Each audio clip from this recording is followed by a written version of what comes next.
I was recently asked to make a custom gig bag to hold 3 acoustic reflectors of the kind commonly used when an instrument in a band or an orchestra that's behind another person's head is too loud and needs to be baffled, or for instruments such as French horns where you want an acoustic reflector behind the instrument to bounce more of the sound forward. A number of manufacturers make such acoustic reflectors. The band that asked me to make a gig bag was using the Manhasset Model 2000, otherwise known as the MH2000. Each acoustic reflector consists of a plexiglass or some sort of clear acrylic panel, much like the desk of a music stand, and a telescoping tripod stand base. The band had asked for a gig bag that would hold all 3 of their reflectors, tops and stands, in a single container that could be easily carried around. The bag was to protect the clear acrylic tops from scratches and to keep the tripod bases also protected and isolated so they didn't bang around and cause damage to the reflectors themselves or to each other. I have made a number of custom gig bags for large instruments such as tubas, and I have some videos here on YouTube that show how to do that.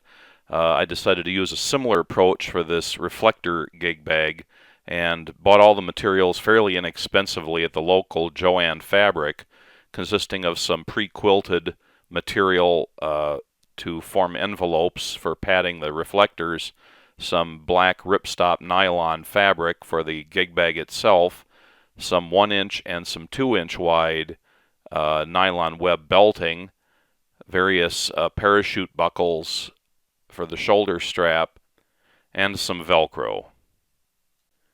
Each of the reflectors was going to have its own quilted envelope to slip into. The shape of the envelope would be a simple fold over of the quilted material sewn along the edges and then with a flap that would be held closed by Velcro. Each reflector has a bracket on the back, and to prevent that bracket from digging into the quilting material, I used several strips of the 2-inch wide web belting sewn in the critical areas of the quilted envelope to protect that quilting material. Everywhere where the edges of the quilting was exposed, I used some 1-inch nylon twill edging, or it goes by various names, but you fold it over the edge and then sew a seam along it, and it kind of seals up and protects that exposed edge of the quilting to prevent fraying and just make it look better. Where the flap of each envelope folds over the bent edge of the reflector, I sewed on a couple strips of Velcro. This is the type of Velcro that's intended to be sewn on, and it's marked as such on the packet. So the hook side goes on, I believe in this case, on the lip of the envelope, and then the loop side was going on the edge of the main body of the envelope. So the flap could be folded over the bottom of the reflector and then stuck onto the corresponding Velcro pieces on the main body of the envelope, holding the whole thing shut. Here is what the 3 envelopes look like with the reflectors in them. Padding the actual reflectors was a simple thing, trying to come up with a way to keep the tripod stand bases from rattling around loose and doing damage, or just making for a lumpy gig bag. Basically steered me in the direction of a rigid subframe to hold them. I just used some 1/4-inch plywood and built a little rail along 2 edges, which would be the vertical edges on the left and right sides of the case, and this keeps the stands from sliding out to either end. And then I decided to also reinforce the long edges just to prevent splinters and so on with just a thin strip of wood. And then the idea was to lay out the stands and secure them to this wooden structure with Velcro straps. I selected a Velcro product that's intended for wrapping around hoses or electrical cords and it has the hook surface on one side and the loop surface on the other side. And after cutting it to the appropriate lengths to secure the stands to the board, I sewed a little piece of 1-inch nylon web belting to the middle to reinforce it where it's going to have a hole through to secure it to the wood. To secure the Velcro straps to the wooden board, I selected this kind of hardware that is basically a spacer with a screw head on one end and then a corresponding bolt that screws into it, and these are selectable from bins in most hardware stores in all sorts of lengths for the spacer part. And I picked one that was enough to go through the plywood, through the web belting and the Velcro strap, and a washer, and come out just about right. The washers themselves that I found that were about 1 inch in diameter, the same width as the web belting reinforcement of the Velcro, didn't have the right hole, so I had to drill out the holes. And then the next thing to do was to make a poker to melt holes through the nylon web reinforced Velcro. The easiest way to do that is to get some large thing like a spike or a really large nail from the hardware store, but you could also turn down a large bolt or anything like that. Now I used my lathe for that, but I could have just as easily gone to the hardware store and bought an appropriate size drill or bolt or piece of rod, anything of the right size. In this case, I just needed a 1/4 inch diameter. I used what I had laying around, but all sorts of things would work. I ground a point on one end, and then holding the end of this pointed rod in a flame from a typical torch like you'd use for plumbing, I would heat it up and then poke it through the strap and its web belting reinforcement. This makes a nice clean hole, and all the disrupted fibers are sort of cauterized so they won't fray. After poking the holes through the straps, I realized that it would be a lot easier to undo the straps from the stands if I did something to prevent the very ends of the Velcro from adhering, so it's easier to lift up with the fingers. So I took another little piece of web belting and sewed it on the end, thereby preventing that very end from adhering to the Velcro as it loops around, and also giving something very easy to grasp with the fingertips and pull to release the Velcro. I used a wide Sharpie pen to draw an outline of each stand on the plywood. I did that after sanding the plywood, and then I put a coat of varnish over all of the wood, and this protects the marks made by the Sharpie pen, and also cuts down on loose fibers and so on the plywood from coming undone during use. It just sort of seals the whole thing and makes it more durable and easier to deal with. The holes for the hardware holding the straps on are also drilled in the wood.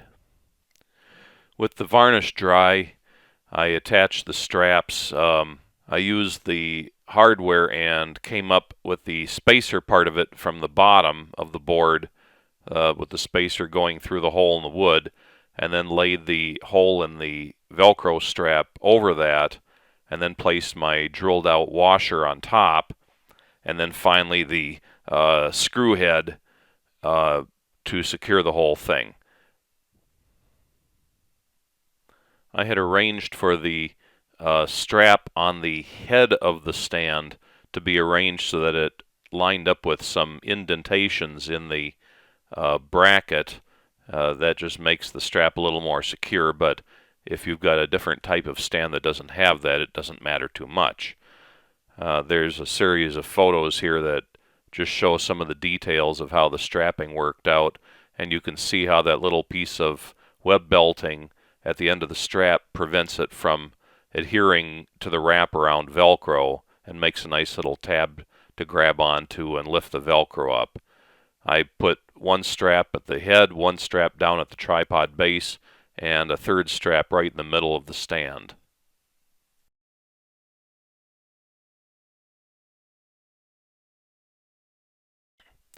The next thing to do was to figure out the dimensions of the actual gig bag that will surround all of this. I started out by measuring the long dimension of the board, and then adding an extra half of an inch for just some looseness.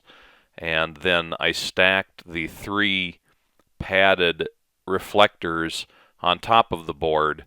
Note that I have the stands facing down and then their backboard facing up, then the reflectors stacked on top of that. I didn't want any sharp edges of the stands digging into the reflectors even through their quilting. Anyway, the total stacked dimension from the very bottom of the stands up through the wood and up through the padded reflectors ended up being just 5 inches. So the depth of the gig bag would be 5 inches. And then finally I took the dimension from the one side of the board up to the other side plus the overhang on the reflectors. Their bent part on the reflectors overhangs the edge of the wood, and since they're stacked, each one overhangs a little bit more, as you can see in these photos. I ended up with that total dimension and then added an extra half an inch, again just to have things not be glove tight between the gig bag and its contents. I started out the gig bag construction by laying out the front and back, or the main side panels rather, of the gig bag using those dimensions I'd figured out on the last step, which included an extra half an inch in both dimensions for these panels. Laid those out, and then also laid out the 2 long strips that'll go around the whole narrow edge of the case. Depending on its orientation, you can think of it as the top, the bottom, and the 2 sides. In all these cases, you have to leave a little extra along the side for the margins, and I used a chalk marker to mark where the actual sewn seam was going to be. And then I went with a full inch for the margin, which is more than you need, but it does allow for some slop, especially at the corners, so I thought that was advantageous. Also visible in this photo, the panel that is the top of the case where the handle is going to be, it wraps around the sides a little bit but doesn't go all the way down the sides. But anyway, it is laid out to be cut in half because it's going to have a zipper on it. And you also have the folded over fabric where it gets sewn to the zipper, so that fold over area is about 3/4 of an inch in my case, and that's shown in this photo. You can see the extra chalk lines for that. I don't intend to go into too many sewing details here, trying to keep this video reasonably brief, but the next thing I did was iron over the margins for the zipper seams and then sew the zipper on. My video on making the Con Tuba gig bag shows more detail, and I used exactly the same kind of zipper from the same supplier. Actually, I used a leftover zipper from the Con Tuba gig bag. In my case, it was a 50-inch long zipper. It worked out perfectly for this case. It was just the right length, so I didn't have to order a new one. And I started out with one seam and then put a second seam down, and then I used some 1-inch web belting and sewed that along. So one side of the web belting was sewn through to the backing of the zipper's margin, if you will, and then the outer edge of the web belting was just sewn through the fabric. I thought, since I'm going to be carrying the weight of this, I wanted to reinforce these panels so not all of the stress is taken up by the relatively thin ripstop nylon. I wanted some sort of extra reinforcement, and the web belting provides that. And then along the remaining panel, which is the one that does most of the sides and the bottom, I used the 2-inch wide web belt and sew that along. also for reinforcement.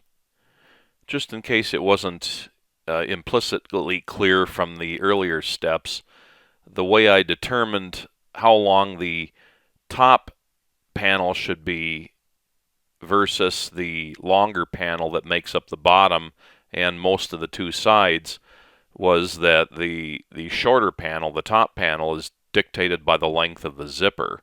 And then I left a little run out at each end, I think about 3 inches of extra fabric beyond where the zipper went.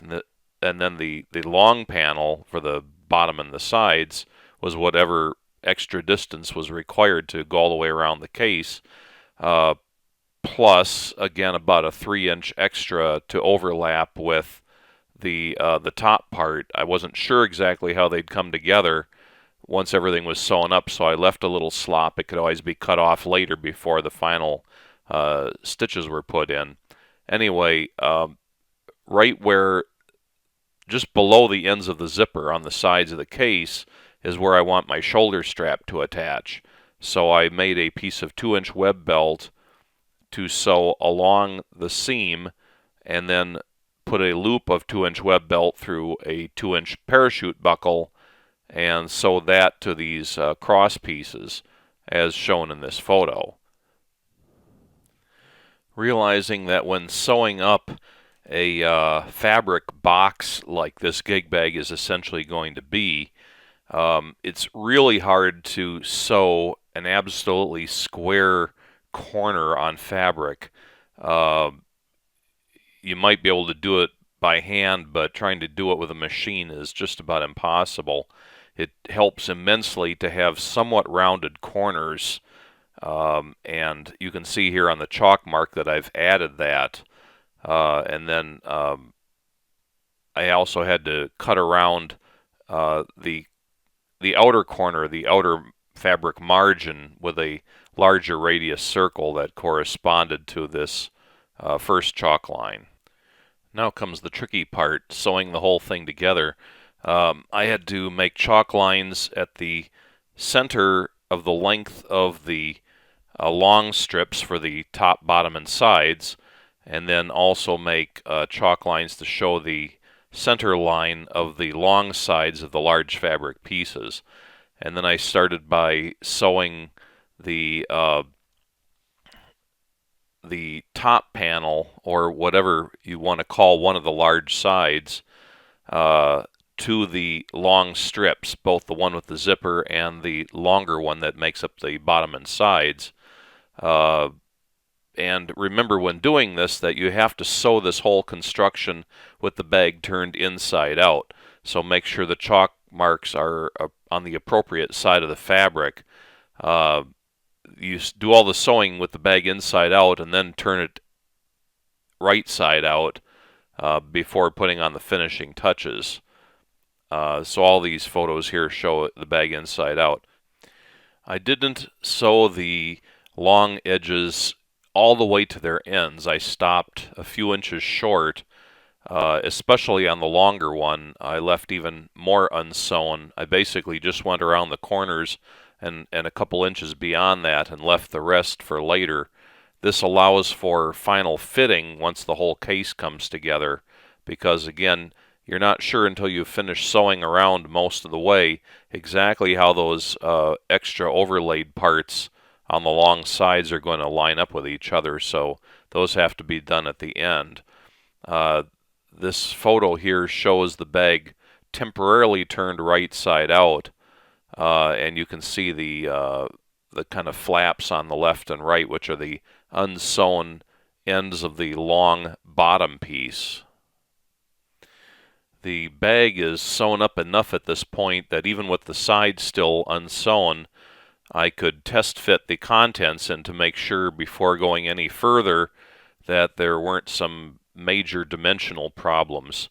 So I slipped the wooden insert with its stands velcroed to it, and then the 3 stacked quilted envelopes for the reflectors, and made sure that I could close the zippered end adequately without it straining or having some other major issue.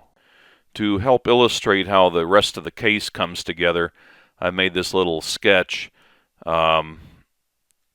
from the top part, you can see that the two large panels are oriented top and bottom in the sketch, and the long strip that goes around from the bottom to the sides of the case with its 2-inch wide web belt is shown towards the upper right of that illustration, and then the part with the zipper is shown to the left of the illustration.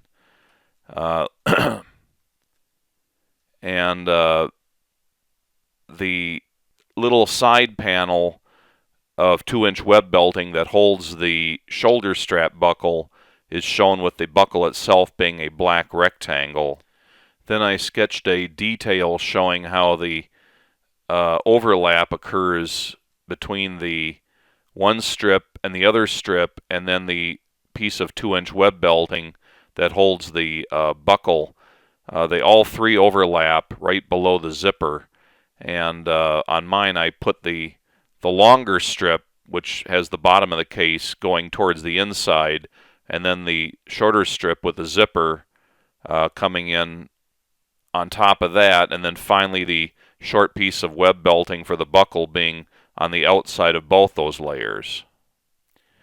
Then this sketch shows how the case is sewn inside out initially with the margins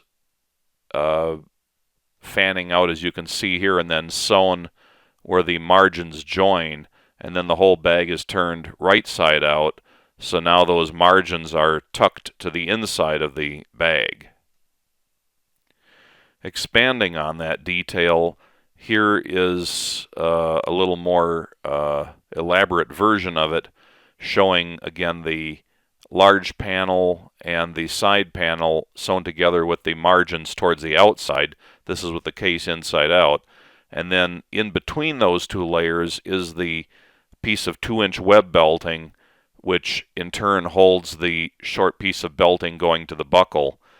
So when you're sewing the case inside out, the buckle is towards the inside, but that piece of web belting, which has its own margin, is sewn in between the side panel and the main panel or large panel. In this way, the stress of the weight of the case taken up through the shoulder strap is handled by the most layers of fabric. So with that understanding of how all the pieces come together, where the fabric overlaps and where the buckle pieces come together, that gets all aligned with the bag turned inside out, aligned and held together with pins temporarily, and then carefully sewn. This is only possible if you have the zippered end of the case totally unzipped. This allows what's essentially a 6-sided object to become a 5-sided object with the zipper open. And that's how you can essentially get the sewing machine inside the bag so that it can sew at this stage in the construction. If the zipper was closed, there's no way you could get the sewing machine to sew anything else on it at all. But with the large zippered opening, then you can still pretty much sew anywhere inside or outside of the bag just by manipulating it. I did find that it was important to set the sewing machine up the same way it would be to sew inside a pants leg or inside a sleeve, and many sewing machines have part of the structure that'll come off to make it narrower on the base of the sewing machine so that you can slip it inside confined spaces. But anyway, with this, it's possible to get the sewing machine in there and sew where the bottom and side strip and the zipper strip come together with the web belting that holds the buckle. All 3 layers can be sewn together at this point, and it may be necessary to trim them a little bit before sewing them so you don't end up with an exceptionally large overlap. The overlap doesn't have to be any more than just the 2-inch width of the web belting. And then this photo shows that sewing done and the bag turned right side out. And over towards the right of the photo, you can make out how that piece of web belting with the buckle ends up on the outside of the case now, where it should be. So the bag is basically complete at this point, but it needs a few more odds and ends put on it to be useful. Um, I used some 1-inch web belting and sewed it to the strips of 1-inch belting that are on either side of the zipper, and this makes a two-part carrying handle for moving the gig bag around. Uh, you just need to sew back and forth where the handles are sewn to the main strip, um, or you can sew sort of a box shape with cross hatching. Whatever, you just need to have several courses of stitches to properly secure those. And then the second photo here shows how the handles look. It's also necessary to prepare the actual shoulder strap at some point, and this is as good a time as any. Uh, I use the 2-inch wide web belt and the 2-inch wide parachute buckles, which correspond with the part already sewn onto the case. And just following the instructions that come with the parachute buckle, you loop the web belting through it, and then at the end, to keep the belt from slipping back out of the buckle, I folded it over and sewed over it to make a thick spot on the belting, and that keeps it from coming undone accidentally. At this stage in the construction, I made a couple more enhancements that I hadn't thought of before. One of them was to cut a hand grip into the wooden insert that holds the stand bases. This just makes it easier to take it in and out of the gig bag, and I sealed the wood fibers by rubbing them with some epoxy. I could have done this with a couple layers of varnish, but the epoxy was quicker. And then the other thing was I found that it's kind of a pain to move the wooden insert in and out of the bag because nothing gives the bag any shape initially. And I also wanted to give some reinforcement to the bag so that the stands, which are right up against the fabric, don't tend to dig into it. And this also makes it more comfortable carry next to your body so the stands don't poke your leg or something through the thin fabric. So I got a sheet of plastic from the craft store. Um, Pretty much anything would work here. It should be a little bit flexible, but generally stiff and thin and lightweight, but they carry a number of hobby and craft plastics. And I epoxied strips of Velcro onto the corners and then laid that down inside the case and marked where the Velcro was, and then sewed some corresponding pieces of Velcro to the same location, so this panel can be held inside the case with the Velcro, but taken out if you need to take it out. And in this way, the case maintains its shape and also has that semi-stiff buffer between the stands and whatever's on the outside of the case. So the gig bag is complete at this point. With the stiff piece of plastic in there, I slipped the wooden insert in with the stands Velcroed to it so that the stands are up against the plastic. And then the 3 reflectors in their quilted envelopes are slipped in one after another. It's easier to put them in one at a time and stack them. And then finally the case can be zippered up and you're off to the races.